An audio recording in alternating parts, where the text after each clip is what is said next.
देश भर में सरकारी कर्मचारी पुरानी पेंशन योजना की बहाली के लिए संघर्ष कर रहे हैं। कई राज्यों ने इस पुरानी पेंशन व्यवस्था को बहाल करने का ऐलान कर दिया। पश्चिम बंगाल जैसे राज्य भी हैं जिन्होंने नई पेंशन प्रणाली यानी एनपीएस को कभी लागू ही नहीं किया था, वो अनवरत पुरानी पेंशन स्कीम में ही चल रहे थे, ओपीएस में। अभी महाराष्ट्र में करीब 18 लाख सरकारी कर्मचारियों ने हड़ताल कर दी ओपीएस को लेकर, ओल्ड पेंशन स्कीम की बहाली की मांग पर। अब लाख टके का प्रश्न ये है कि क्या देश भर में, क्या देश के सभी राज्यों में और केंद्र के स्तर पर सरकारी कर्मचारियों के लिए पुरानी पेंशन व्यवस्था बहाल हो पाएगी? क्या नई पेंशन स्कीम की विदाई हो पाएगी? ये बड़ा प्रश्न है और इस प्रश्न का उत्तर मालूम कहां टिका हुआ है? वो टिका हुआ है 2024 के चुनाव में नहीं, लोकसभा के नहीं। उस प्रश्न का उत्तर 23 में ही मिल जाएगा कि ओपीएस के इस आंदोलन का देश भर में भविष्य क्या होगा राष्ट्र के स्तर पर।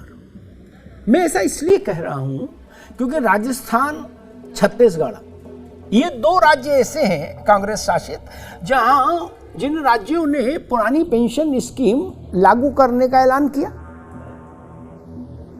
अब वहां कसौटी ये होगी कि क्या पुरानी पेंशन स्कीम लागू करने की घोषणा आपको सरकार में दोबारा ला सकती है? अगर ला सकती है तो बाकी राज्यों पर भी इस बात का दबाव पड़ेगा और लोकसभा के चुनाव के लिए भी दबाव पड़ेगा दलों पर। एक दूसरा, महाराष्ट्र और कर्नाटक, ये राज्य जो भाजपा के द्वारा शासित राज्य हैं। महाराष्ट्र में युति का शासन है, भाजपा और एकनाथ शिंदे, और कर्नाटक में भाजपा का शासन। इन दो राज्यों में भी चुनाव है। हिमाचल प्रदेश में कहा गया कि कांग्रेस सिर्फ इसलिए जीती कि उसने ओपीएस के पक्ष में अपना घोषणा पत्र जारी किया था। महाराष्ट्र और कर्नाटक की स्थिति बड़ी ही विचित्र है। आपको जान के हैरानी होगी, केंद्र सरकार से अभी एक प्रश्न पूछा गया लोकसभा में कि क्या केंद्र की इस पुरानी पेंशन स्कीम लागू करने की कोई योजना है, तो केंद्र ने कहा नहीं, ऐसी कोई योजना नहीं है। इस बात को जरा ध्यान में रखिए। लेकिन महाराष्ट्र में जब सारे सरकारी कर्मचारी, करीब 18 लाख सरकारी कर्मचारी हड़ताल पर चले गए, तो मुख्यमंत्री एकनाथ शिंदे ने एक हाई पावर्ड कमेटी के गठन का ऐलान कर दिया। और मालूम है ये कमेटी क्या करेगी? ये कमेटी ये देखेगी कि पुरानी पेंशन स्कीम लागू करने की क्या क्या संभावनाएं बन सकती हैं। अब सोचिए खेल, क्योंकि भाजपा भी जानती है कि जिस भी राज्य में चुनाव है वहां पुरानी पेंशन को लेकर बहुत तीखी बात कहना नुकसान हो जाएगा। इसलिए महाराष्ट्र में उसने एक पासा फेंक दिया कि हाँ, हम एक कमेटी बना रहे हैं। हालांकि कर्मचारी सरकार की इस घोषणा के बाद भी हड़ताल पर गए। उन्होंने कहा कमेटी नहीं, आप तो ऐलान करिए कि हम लागू करेंगे। खैर, लेकिन कमेटी तक आ गई भाजपा की गठबंधन सरकार। कर्नाटक में भाजपा की सरकार है और केंद्र में भी भाजपा की सरकार है। केंद्र की सरकार कह रही है कि ओपीएस लागू करने का कोई प्रश्न ही नहीं, अभी कोई प्रस्ताव विचाराधीन नहीं। लेकिन कर्नाटक के कुछ आला अधिकारी वित्त विभाग के और दूसरे संबंधित विभागों के अभी हाल में जयपुर गए और राजस्थान सरकार के अधिकारियों के साथ बैठकर उन्होंने लंबी मंत्रणा की। किस विषय पर? पुरानी पेंशन स्कीम को लागू करने के मैकेनिज्म को समझने के लिए गए थे। अब इसका मतलब क्या निकाला जाए कि कर्नाटक में भी मुख्यमंत्री बोम्मई एक खिड़की खुली रखना चाहते हैं ओपीएस के लिए। समझिएगा, मध्य प्रदेश में भी जब चुनाव का बिगुल बजेगा तो भाजपा ऐसा ही कोई दांव वहां भी चलेगी ओपीएस को लेकर। लिख कर रख लीजिए, ये कहे कि भाजपा मध्य प्रदेश में चुनाव में नहीं जाएगी कि कोई भी स्थिति बने ओपीएस लागू नहीं करेंगे, नहीं। अब ये जो 5 राज्य हैं, मध्य प्रदेश, छत्तीसगढ़, राजस्थान, कर्नाटक और महाराष्ट्र, ये कसौटी है ओपीएस आंदोलन के लिए। अगर इन राज्यों में वैसे ही चुनाव परिणाम आए जिनसे ये स्थापित हुआ कि नहीं, ओपीएस का मुद्दा देश की चुनावी राजनीति का केंद्रीय मुद्दा है,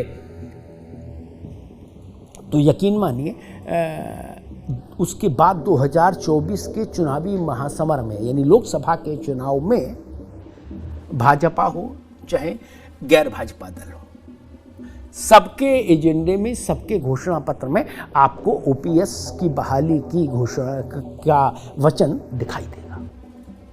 लेकिन अगर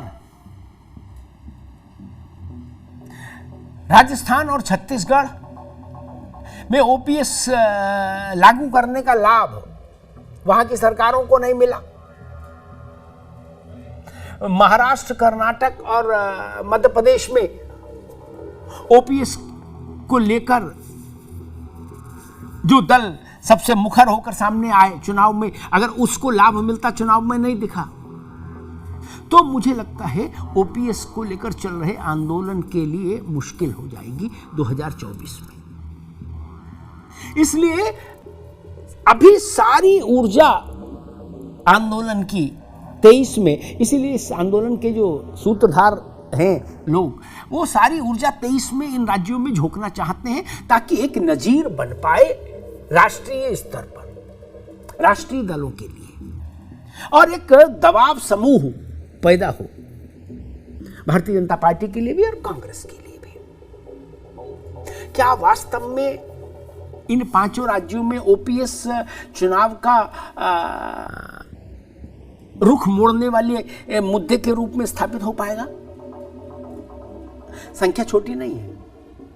महाराष्ट्र में अभी जो हड़ताल हुई, 17-18 लाख लोग हड़ताल पर गए। 17-18 लाख लोग, एक व्यक्ति का 5 लोगों का परिवार मानकर चलिए तो कितने लोग हो गए? लगभग 80-90 लाख लोग, 1 करोड़ के आसपास। एक बड़ी संख्या है, और सरकारी कर्मचारी बाकी समाज को भी प्रभावित करता है। हिमाचल छोटा राज्य है, लेकिन वहां ओपीएस के मुद्दे ने एक बड़ा पॉलिटिकल एजेंडा सेट कर दिया, और अशोक गहलोत और भूपेश बघेल ने भी यही सोचकर ओपीएस को फिर से लागू करने का ऐलान किया था कि ये मुद्दा उनकी सत्ता में वापसी सुनिश्चित कराएगा। इसलिए उनको भी इंतजार रहेगा ये देखने का, परखने का कि क्या ओपीएस का मुद्दा उनको फिर से सत्ता में वापस ला सकता है कि नहीं। इसलिए ये जो 1 साल है जिसमें इन 5 राज्यों के चुनाव होने हैं और परिणाम आने हैं, वो इस आंदोलन के लिए बहुत महत्वपूर्ण है, ओपीएस के भविष्य के लिए बहुत महत्वपूर्ण है, और एनपीएस के भविष्य के लिए भी बहुत महत्वपूर्ण है। धन्यवाद।